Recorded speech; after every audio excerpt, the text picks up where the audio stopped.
പത്തരമാറ്റ സീരിയലിന്റെ ഇന്നത്തെ full episode review ആണ് പറയുന്നത്. അങ്ങനെ ആദർശിന്റെ വണ്ടിയുടെ സൗണ്ട് കേൾക്കുന്ന സമയത്തിന് വളരെയധികം ആകാംക്ഷയോടെ ഇങ്ങനെ പുറത്തേക്ക് ഓടി വരുന്നുണ്ടോ കനകദുർഗയും നയനയൊക്കെ. നന്ദുവിനെ കാണുന്ന സമയത്തിന് അവർക്ക് ഒത്തിരിയധികം ആശ്വാസമാവുന്നുണ്ട്. എന്നിട്ട് നയനെ കാണുന്ന സമയത്ത് നന്ദു ഓടി വന്നിട്ട് ഇങ്ങനെ കെട്ടിപ്പിടിക്കും.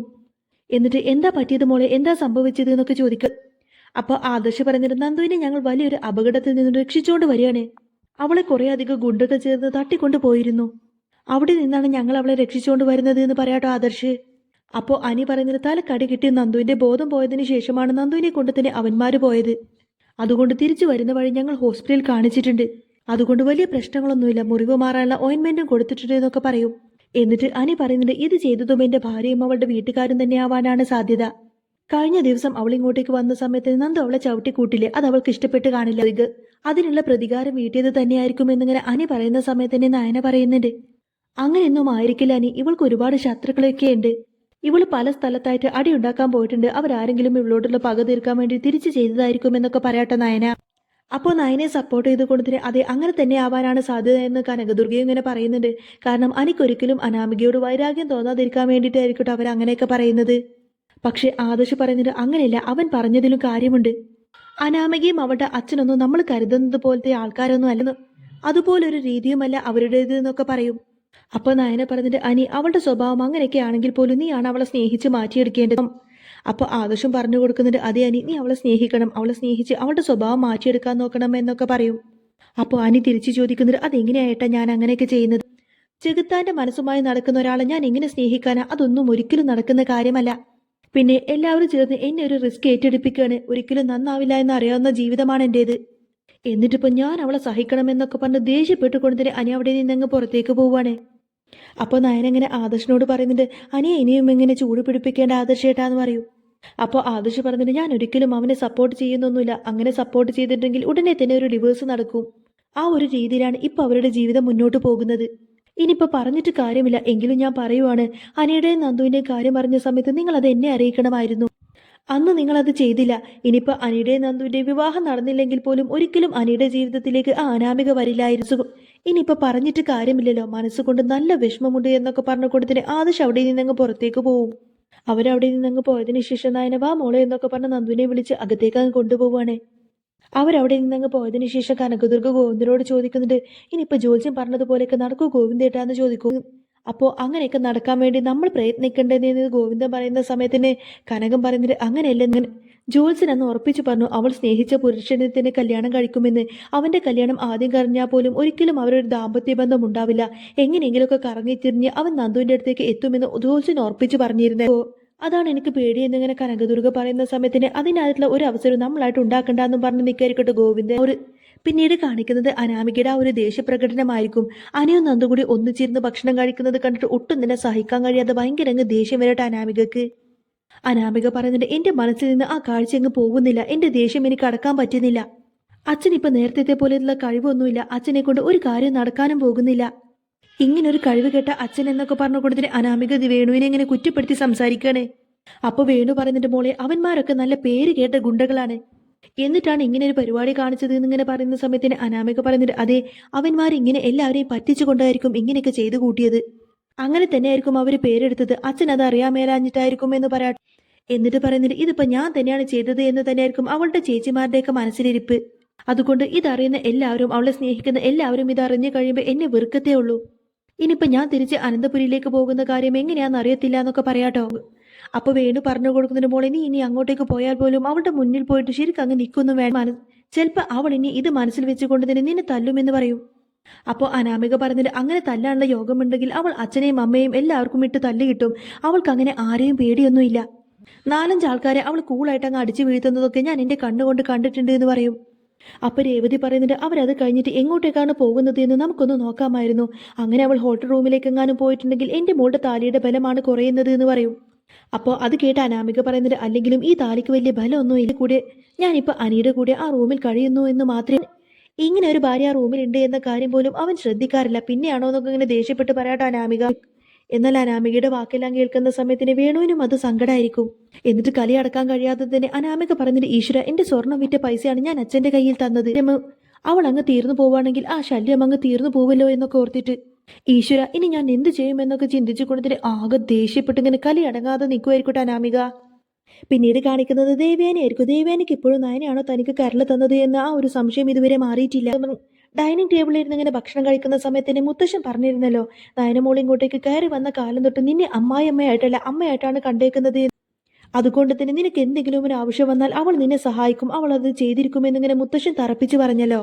എന്നിട്ട് അത് തന്നെ ഇങ്ങനെ മനസ്സിലിങ്ങനെ ഓർത്തുകൊണ്ടിരിക്കുക എന്നിട്ട് മുത്തശ്ശന്റെ ആ ഒരു വാക്ക് തന്നെ ഇങ്ങനെ മനസ്സിനെ അലട്ടിക്കൊണ്ടിരിക്കുകയാണ്. എന്നിട്ട് അതിനെപ്പറ്റി ഇങ്ങനെ ചിന്തിച്ചുകൊണ്ട് നിൽക്കുന്ന സമയത്തായിരിക്കട്ടെ ആദർശ് അങ്ങോട്ടേക്ക് വരുന്നത്.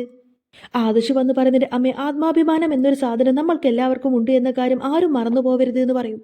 അപ്പോൾ ദേവേനി ചോദിക്കും, അതെന്താണ് നീ അങ്ങനെ പറഞ്ഞത് എന്ന് ചോദിക്കുന്ന സമയത്ത് തന്നെ ആദർശ് പറയുന്നത്, അമ്മ ഒന്ന് വിളിക്കുവാണെങ്കിൽ ഞാൻ അവളെ കൂട്ടിക്കൊണ്ട് വന്നേനെ, അമ്മക്ക് അവളെ വിളിക്കാൻ ബുദ്ധിമുട്ടുണ്ടോ എന്ന് ചോദിക്കും. അപ്പോൾ ദേവേനി പറഞ്ഞിട്ട്, അങ്ങനെ ഒരു കാര്യം ഒരിക്കലും നടക്കില്ല എന്ന കാര്യം ഞാൻ നേരത്തെ തന്നെ നിന്നോട് പറഞ്ഞിരുന്നല്ലോ, പിന്നെ ഇപ്പൊ നീ എന്തിനാ ഇത് എന്നോട് വന്ന് പറയുന്നത് എന്ന് ചോദിക്കും. അപ്പോൾ ആദർശ് ചോദിക്കുന്നുണ്ട്, നയൻ എന്ത് തെറ്റ് ചെയ്തിട്ടാണ് അമ്മേ അവൾ ഇങ്ങോട്ടേക്ക് വരാൻ ആഗ്രഹിക്കുന്നുണ്ട്? അമ്മ അവളെ ഒന്ന് വിളിച്ചാൽ മതി, അത് അമ്മ ചെയ്യുന്നില്ല എങ്കിൽ ചെയ്യേണ്ട കാര്യം ചെയ്യേണ്ട സമയത്ത് ചെയ്യണം, അല്ലെങ്കിൽ പിന്നെ ദുഃഖിച്ചിട്ട് കാര്യമില്ല എന്നും പറയട്ടെ ആദർശ്. അപ്പോൾ ദേവേനി പറയുന്നുണ്ട്, അത് തന്നെയാണ് എനിക്ക് നിന്നോട് പറയാനുള്ളത്, ചെയ്യേണ്ട കാര്യങ്ങളൊക്കെ അതാത് സമയത്ത് ചെയ്യണം. നിനക്ക് ഞാൻ നിന്റെ കയ്യിൽ ഒരു ചെക്ക് തന്നില്ലേ, എന്തുകൊണ്ട് നീ ആ കുട്ടിയുടെ കയ്യിലേക്ക് അത് കൊടുത്തില്ല? അങ്ങനെ കൊടുത്തെങ്കിൽ തന്നെ ഇതുവരെ എന്താണ് അവർ ആ പൈസ എടുക്കാത്തത് എന്ന് ചോദിക്കും. അപ്പോൾ ആദർശ് പറഞ്ഞിട്ട്, അമ്മേ, അത് അവർക്ക് താല്പര്യമില്ലാത്തത് കൊണ്ടല്ലേ എന്ന് ചോദിക്കുന്ന സമയത്തിന് ദേവയാനി പറയുന്നുണ്ട്, അവർക്ക് താല്പര്യമില്ല എങ്കിൽ അവരുടെ അക്കൗണ്ട് നമ്പർ വാങ്ങിച്ചുകൊണ്ടതിന് ആ പൈസ അവരുടെ അക്കൗണ്ടിൽ ഇട്ട് കൊടുക്കണമെന്ന് ഞാൻ നിന്നോട് പറഞ്ഞതാ, അത് നീ ഇതുവരെ ചെയ്തില്ലല്ലോ എന്നിങ്ങനെ ചോദിക്കുന്ന സമയത്തിന് ആദർശ് പറയും, അമ്മേ, ഞാൻ അവരോട് പറഞ്ഞു, പക്ഷേ അവർക്ക് ആവശ്യമില്ലാണ്ടിട്ട് അതിനിപ്പോൾ ഞാൻ എന്ത് ചെയ്യാനാന്ന് ചോദിക്കും. അപ്പോൾ ദേവേനി പറയുന്നത്, അതിനെനിക്ക് ആ ഒരു പെൺകുട്ടിയെ കാണണം, അതിന് യാതൊരു സംശയമില്ല, എനിക്കിപ്പോൾ തന്നെ ആ പെൺകുട്ടിയെ കണ്ടേ പറ്റുള്ളൂ എന്നിങ്ങനെ പറഞ്ഞ് വാശി പിടിച്ച് നിൽക്കാട്ടോ ദേവയാനി. അപ്പോഴേക്കും പെട്ടെന്ന് ആദർശ് പറഞ്ഞിട്ട്, അവൻ ഈ നാട്ടിലില്ലമ്മേ, അതുകൊണ്ടാന്ന് പറയും. അപ്പോൾ ദേവേനി പറഞ്ഞിട്ട്, ഇപ്പം നാട്ടിലില്ലെങ്കിലും ഏതായാലും അവർ നാട്ടിലേക്ക് വരുന്നല്ലോ, എന്താണെങ്കിലും എനിക്ക് ആ പെൺകുട്ടിയെ കണ്ടേ പറ്റുള്ളൂ, അതിനേതായാലും ഇനി യാതൊരു മാറ്റവുമില്ല. അല്ല, എനിക്ക് ആ പെൺകുട്ടിയെ കാണണമെന്ന് ഞാൻ പറയുന്ന സമയത്ത് നിങ്ങളെല്ലാവരും എന്തിനെങ്ങനെ ഉരുണ്ട് കളിക്കുന്നത്? ഞാൻ ആ പെൺകുട്ടിയെ കണ്ടു എന്നോർത്ത് എന്ത് സംഭവിക്കാനാണ്? എൻ്റെ മനസ്സിൻ്റെ സന്തോഷമാണ് മുഖ്യ പ്രധാനമെന്ന് ഡോക്ടർ നിങ്ങളോടെല്ലാം പറഞ്ഞതല്ലേ. എനിക്കിപ്പം നിന്റെ ഭാര്യയെ കാണുന്നതല്ല സന്തോഷം, എനിക്ക് ആ കരള തന്ന പെൺകുട്ടിയെ കാണുന്നതാ സന്തോഷം. അതുകൊണ്ട് എനിക്ക് ആ പെൺകൊച്ചിനെ കണ്ടേ പറ്റുള്ളൂ, എനിക്ക് ആ പെൺകൊച്ചിനെ കാണിച്ചു തരുന്നത് നിനക്ക് എന്തെങ്കിലും ബുദ്ധിമുട്ടുണ്ടോ എന്ന് ചോദിക്കും. അപ്പോൾ ആദർശ് ചോദിക്കുന്നുണ്ട്, അമ്മേ, എന്ത് ബുദ്ധിമുട്ട്, അവരിവിടെ ഇല്ലാത്തത് കൊണ്ടല്ലേ എന്ന് ചോദിക്കും. അപ്പോൾ ദേവേനി പറഞ്ഞിട്ട്, എങ്കിൽ നീ ഒരു കാര്യം ചെയ്യേ, നീ ആ പെൺകുട്ടിയുടെ ഭർത്താവിനെ ഒന്ന് വിളിച്ചേ, എന്നിട്ട് എൻ്റെ കയ്യിൽ ഫോൺ ഇങ്ങതാ എന്ന് പറയും. അപ്പോഴേക്കും ആദർശ് ഇങ്ങനെ പരിങ്ങലോടെ നിൽക്കുന്ന സമയത്തിന് ദേവേനി ചോദിക്കുന്നുണ്ട്, എന്താണ് നിനക്ക് വിളിക്കാൻ എന്തെങ്കിലും ബുദ്ധിമുട്ടുണ്ട്? എന്നിട്ട് ഫോൺ എടുത്തിട്ട് ഇങ്ങനെ ചിന്തിക്കുന്നുണ്ട്, ഈശ്വര, ഞാൻ എങ്ങനെ എന്നെ തന്നെ വിളിക്കുന്നത് എന്നൊക്കെ ചിന്തിച്ചുകൊണ്ട് തന്നെ ഫോൺ പിടിച്ചുകൊണ്ട് തന്നെ അമ്മയോട് പറഞ്ഞിട്ട്, അമ്മയെ ഫോൺ വിളിച്ചിട്ട് കിട്ടുന്നില്ല കേട്ടോ എന്ന് പറയും. ഫോൺ ഔട്ട് ഓഫ് കവറേജ് ആണെന്നാണ് തോന്നുന്നത് എന്നിങ്ങനെ ആദർശ് പറയുന്ന സമയത്തിന്, ഇനി എല്ലാ കാലത്തും ആ ഫോൺ ഔട്ട് ഓഫ് കവറേജ് തന്നെ ആയിരിക്കുമോ എന്നിങ്ങനെ അർത്ഥം വെച്ച് തന്നെ ചോദിക്കാട്ടോ ദേവയാനി. ഏയ്, അങ്ങനെയൊന്നുമില്ല, ഇപ്പം വിളിച്ചിട്ട് കിട്ടിയില്ല എന്നല്ലേ ഞാൻ പറഞ്ഞോളൂ എന്നൊക്കെ പറഞ്ഞ് ആദർശ് പയ്യെ അവിടെ നിന്നങ്ങ് സ്കൂട്ടാവുകയാണ്. എൻ്റെ സംശയം ഉടനെ തന്നെ ഞാൻ മാറ്റുമെന്നൊക്കെ ഇങ്ങനെ ഉറച്ച തീരുമാനത്തിൽ നിൽക്കായിരിക്കട്ടെ ദേവയാനി. പിന്നീട് കാണിക്കുന്നത് ആദർശ് ഇങ്ങനെ നവ്യയും മനയുമായിട്ട് സംസാരിക്കണം. ആദർശ് പറഞ്ഞിട്ട്, ഈ പ്രശ്നം എങ്ങനെ ഒതുക്കി തീർക്കുമെന്ന് എനിക്ക് മനസ്സിലാവുന്നില്ല, അവളാണെങ്കിൽ അമ്മ വിളിക്കാതെ ഒരിക്കലും തിരിച്ചിങ്ങോട്ടേക്ക് വരില്ല എന്ന ഉറച്ച തീരുമാനത്തിലാണ്. അതൊരു ചെറിയ വാശിയൊന്നുമില്ല, അമ്മയോട് വിളിക്കാൻ പറഞ്ഞാൽ അമ്മ ഒരിക്കലും അവളെ തിരിച്ചു വിളിക്കില്ല എന്ന വാശിയിലാണ് അമ്മ. ഇനിയിപ്പോൾ ഇവരുടെ രണ്ടുപേരെയും നടക്കി കടന്ന് ഞാൻ എന്ത് ചെയ്യുമെന്ന് അറിയത്തില്ല എന്നിങ്ങനെ ആദർശ് പറയുന്ന സമയത്തിന് അനി ചോദിക്കുന്നുണ്ട്, ഇനിയിപ്പോൾ നമ്മൾ സത്യം അങ്ങ് വിളിച്ചു പറയേണ്ടി വരുമോ ചേട്ടാ എന്ന് ചോദിക്കും. അപ്പോൾ ആദർശ് പറയുന്നുണ്ട്, അതെ, സത്യം പറയേണ്ടി വരുമെന്ന് തന്നെയാണ് എനിക്ക്, അല്ലാതെ മറ്റ് നിവൃത്തിയില്ല എന്നിങ്ങനെ ആദർശ് പറയുന്ന സമയത്തിന് അനി ചോദിക്കുന്നുണ്ട്, അങ്ങനെ പറഞ്ഞാൽ തന്നെ ഒരു പക്ഷേ വല്യമ്മ അത് അംഗീകരിക്കുമോ? ഇനി എല്ലാവരും ചേർന്ന് വല്യമ്മേനെ പറ്റിച്ചു എന്ന ഒരു തോന്നൽ വല്യമ്മക്ക് വരുമെന്ന് നവ്യയും ചോദിക്കുന്നുണ്ട്. അപ്പോൾ അനി പറയുന്നത്, വല്യമ്മേനെ പറ്റിച്ചിട്ട് വല്യമ്മേനെ നമ്മളൊരു വിഡ്ഢിയാക്കിയെന്ന് തോന്നലുണ്ടായിട്ടുണ്ടെങ്കിൽ പിന്നെ വല്യമ്മ ആരോട് സഹിക്കുമെന്ന് എനിക്ക് തോന്നുന്നില്ല എന്ന് പറയും. അപ്പോൾ ആദർശ് പറയുന്നത്, അത് ശരിയാണ്, നയനയുടെ യാതൊരുവിധ സഹായം വേണ്ട എന്നാണ് അമ്മ പറഞ്ഞിരുന്നത്, അതുകൊണ്ട് അതറിഞ്ഞു കഴിഞ്ഞാൽ അമ്മ നമ്മളെ കുറ്റപ്പെടുത്താനുള്ള എല്ലാ ചാൻസും ഉണ്ട് എന്നിങ്ങനെ പറഞ്ഞുകൊണ്ടിരിക്കുന്ന സമയത്തായിരിക്കും ദേവയാനി അങ്ങോട്ടേക്ക് വരുന്നത്. അപ്പോഴേക്കും അനി, ഇതേ വല്യമ്മ വരുന്നുണ്ട് എന്ന് പറയുന്ന സമയത്തിന് ദേവയാനി ചോദിക്കുന്നുണ്ട്, എന്താ ഇവിടെ ഒരു ഗൂഢാലോചന എന്ന് ചോദിക്കും. അപ്പോൾ നവ്യ പറയുന്നുണ്ട്, അല്ല, നയനെ കൂട്ടിക്കൊണ്ടുവരുന്ന കാര്യം ഞങ്ങൾ സംസാരിക്കായിരുന്നു എന്ന് പറയുന്ന സമയത്തന്നെ ദേവയാനി പറയും, അവളെ കൂട്ടിക്കൊണ്ടുവരാൻ മാത്രമെന്താ, അവളുടെ കൈക്കും കാലിനും എന്തെങ്കിലും കുഴപ്പമുണ്ടോ എന്ന് ചോദിക്കും. അപ്പോൾ അനി പറയുന്നുണ്ട്, അല്ല, വല്യമ്മ വിളിക്കുമായിരുന്നെങ്കിൽ ഏട്ടൻ പോയിട്ട് ഏട്ടത്തിയെ കൂട്ടിക്കൊണ്ടുവന്നേനെ എന്ന് പറയും. അപ്പോൾ ദേവയാനി ചോദിക്കുന്നുണ്ട്, അങ്ങനെ എന്തിനാ അവൾ വാശി പിടിക്കുന്നത്? ഞാൻ അവളുടെ മുന്നിൽ തല കുനിക്കണമെന്ന് ഇവൻക്ക് ആഗ്രഹം കാണും, അങ്ങനെ ഒരമ്മമാർക്കും കാണില്ല, അങ്ങനെ ഇവൻക്ക് കൂട്ടിക്കൊണ്ടുവരണമെന്ന് തോന്നുന്നുണ്ടെങ്കിൽ ഇവനങ്ങ് കൂട്ടിക്കൊണ്ടുവരണം, അല്ലാതെ അത് ഞാൻ വിളിച്ചിട്ട് നടക്കുമെന്ന് ആരും കരുതണ്ടെന്നിങ്ങനെ പറയട്ടോ ദേവയാനി. എന്നാൽ അത് കേൾക്കുന്ന സമയത്തിന് എല്ലാവർക്കും ഒരു ടെൻഷനായിരിക്കും. ഇനിയിപ്പോൾ അത് എന്ത് ചെയ്യുമെന്നിങ്ങനെ ചോദിക്കുന്ന സമയത്തിന് ആദർശ് പറയുന്നുണ്ട് അതെന്തെങ്കിലുമൊക്കെ ആവട്ടെ, അമ്മ ഇങ്ങ് വാ എന്നൊക്കെ പറഞ്ഞ് ദേവേനയും കൂട്ടിക്കൊണ്ട് തന്നെ ആദർശ് അവിടെ നിന്നിങ്ങനെ പോരുകയാണ്. അവരവിടെ നിന്നങ്ങ് പോയതിനു ശേഷം നവ്യ അനിയോട് ചോദിക്കുന്നത് അതുപോലെ നീ എന്നാടാ അനാമികയെ വിളിച്ചുകൊണ്ട് വരുന്നതെന്ന് ചോദിക്കും. അപ്പോൾ അനി ചോദിക്കുന്നുണ്ട് ഞാൻ എന്തിനാ അവളെ വിളിച്ചുകൊണ്ട് വരുന്നത്, ഏട്ടൻ ഏട്ടത്തിയെ വിളിച്ചുകൊണ്ട് വരുന്നത് ഏട്ടനെ സ്നേഹിക്കുന്ന ഒരു ഭാര്യ ആയതുകൊണ്ടാണ്. എന്നെ സ്നേഹിക്കാത്ത ഭാര്യ ഞാൻ എന്തിനെ വിളിച്ചുകൊണ്ട് വരുന്നത്, എനിക്കതിൻ്റെ ആവശ്യമില്ല, പിന്നെ എനിക്കതിൻ്റെ താല്പര്യമില്ല. എൻ്റെ അമ്മ ഒരുപാട് തവണ അവളുടെ മുന്നിൽ തല കുനിക്കുന്നുണ്ട് അവൾ എങ്ങനെയെങ്കിലും ഒന്ന് ഇങ്ങോട്ടേക്ക് വരാൻ വേണ്ടി. എന്നിട്ട് പോലും അവൾ അവളുടെ വാശിക്ക് തന്നെ അവിടെ നിൽക്കുന്നതാണ്. അവൾ അവിടെ തന്നെ നിന്നോട്ടെ, അത് തന്നെയാണ് എനിക്ക് താല്പര്യം എന്നൊക്കെ പറഞ്ഞുകൊണ്ട് തന്നെ അനി അവിടെ നിന്നങ്ങ് പോവും. പിന്നീട് കാണിക്കുന്നത് മുത്തശ്ശൻ ഹോസ്പിറ്റലിലേക്ക് ചെക്കപ്പിന് വേണ്ടി പോയിരിക്കുന്ന സമയത്തായിരിക്കട്ടെ മുത്തശ്ശൻ്റെ ചെക്കപ്പ് എല്ലാം കഴിഞ്ഞതിന് ശേഷം ആ ഒരു അത്ഭുതം സംഭവിക്കുന്നത്. അതായത് മുത്തശ്ശൻ്റെ എല്ലാവിധ അസുഖം മാറിയിരിക്കുന്നു എന്ന് പറയാണ് ഡോക്ടർ. ഡോക്ടർ പറഞ്ഞത് ശരിക്കും മൂർത്തി സാറേ ഇതൊരു അത്ഭുതമായിരിക്കുന്നു. മരുന്ന് എത്രത്തോളം നിങ്ങളുടെ ശരീരത്തിൽ പ്രവർത്തിക്കുമെന്നറിയില്ലായിരുന്നു. എന്താണെങ്കിലും നല്ലൊരു കാര്യം തന്നെയാണ് നടന്നത്. അസുഖം മുഴുവനായിട്ട് അങ്ങ് മാറി. എന്നാലും കുറച്ച് കാലം കൂടി നമ്മൾ മരുന്ന് കഴിക്കണമെന്നും പറയും. അപ്പോൾ മുത്തശ്ശൻ പറഞ്ഞിട്ട് ഇതിപ്പോൾ ഒരു സന്തോഷമുള്ള കാര്യമാണെങ്കിൽ പോലും ഈ കാര്യം ആരെയും ഇപ്പോൾ അറിയിക്കണ്ടെന്ന് പറയാട്ടോ. അപ്പോൾ ഡോക്ടർ ചോദിക്കുന്നുണ്ട് അതെന്താ അങ്ങനെ, ഇത്രയും സന്തോഷമുള്ള കാര്യം എന്താ ആരെയും അറിയിക്കേണ്ടെന്ന് പറഞ്ഞത് എന്ന് ചോദിക്കുന്ന സമയത്തിൻ്റെ മുത്തശ്ശൻ പറയും അതെ ഞങ്ങളുടെ വീട്ടിൽ ചെറിയ ചെറിയ പൊട്ടിത്തെറികളൊക്കെ ഉണ്ട്. അതൊക്കെ ഒന്ന് ഒതുങ്ങി നിൽക്കാൻ എൻ്റെ ഈ അസുഖം നല്ലൊരു കാര്യമാണ്. എനിക്ക് അസുഖമുള്ളത് കൊണ്ട് തന്നെ പലതും ആ ഒരു അസുഖത്തിൻ്റെ പേരിൽ ഒതുങ്ങി അങ്ങ് പോകുന്നുണ്ട്. അതുകൊണ്ട് എൻ്റെ അസുഖ വിവരം ഇതുപോലെ തന്നെ അങ്ങ് മുന്നോട്ട് പോവട്ടെ.